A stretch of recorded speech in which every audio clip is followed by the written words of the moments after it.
Friends, మీకు ఈ video నచ్చితే లైక్ చేయండి, సబ్స్క్రైబ్ చేయండి. ఆఫీస్కి పల్లవి కారులో వస్తూ ఉంటుంది. ఇంతలో అవని కూడా తనకి ఎదురు వస్తూ ఉంటుంది. అది చూడగానే అక్కడున్న పల్లవి అయితే, నువ్వు వస్తావని అస్సలు ఎక్స్పెక్ట్ చేయలేదక్క అని చెప్పేసి అంటుంది. ఆ మాటలు వినగానే అక్కడున్న అవని అయితే, నువ్వు వస్తావని నేనైతే ఎక్స్పెక్ట్ చేశానులే, నేను వచ్చాను కదా, పద లోపలికి వెళ్దాం అని చెప్పేసి అంటుంది. ఆ మాటలు వినగానే అక్కడున్న పల్లవి అయితే ఒక్కసారి అవనిని చూసి నవ్వుకుంటూ ఉంటుంది. ఇంతలో అక్కడున్న అవని అయితే, తన భర్తని చైర్మన్ కాకుండా చేయడానికి నువ్వు వచ్చావని నాకు తెలుసమ్మా, కానీ అది జరగకుండా నేను ఆపాలనే ఇక్కడికి వచ్చాను. నువ్వు ఎలా చూస్తూ ఉంటావో నేను చూస్తాను అని చెప్పేసి అనుకుంటూ ఉంటుంది. ఇంతలో అక్కడున్న అవని అయితే, పద వెళ్దాం లోపలికి అని చెప్పేసి అంటుంది. ఆ మాటలు వినగానే అక్కడున్న పల్లవి, పద వెళ్దాం అక్క అని చెప్పేసి లోపలికి తీసుకొని వెళ్తూ ఉంటుంది.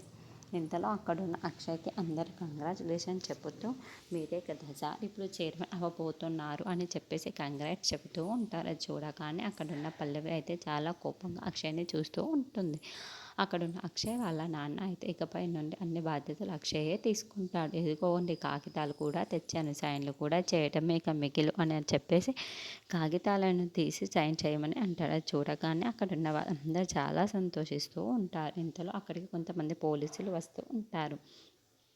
అది చూడగానే అక్కడున్న వాళ్ళందరూ ఇంట్లో ఉన్న వాళ్ళందరూ చాలా షాక్, ఏంటి ఈ టైంలో పోలీసులు ఎందుకు వస్తున్నారు అని చెప్పేసి అవని అనుకుంటూ ఉంటుంది. ఇంతలో పల్లవి మాత్రం చాలా సంతోషిస్తూ ఉంటుంది. అమ్మయ్య, నేను అనుకున్న ప్లాన్ టైంలో అవుతుంది, అదే కదా నాకు కావాలి అని చెప్పేసి నవ్వుకుంటూ ఉంటుంది.